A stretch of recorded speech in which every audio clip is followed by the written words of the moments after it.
As a small business owner, you need to buy a lot of equipment yourself, and you even need to clean the place yourself. So I had to buy a new vacuum cleaner because the old one is no longer working. And of course I had to choose the cheapest one. That's what all small business owners do. We try to save costs. And here I have the Tefal vacuum cleaner, because we cannot afford the Dyson, right? So that's a Tefal for us. Okay, let's see how it works.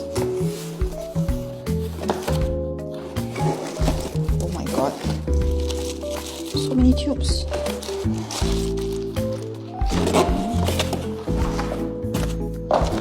Hope I can fix it actually, I'm not sure. I'm not very technically skilled.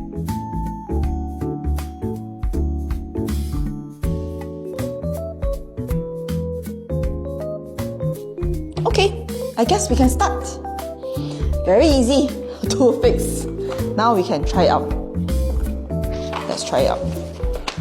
My new vacuum cleaner.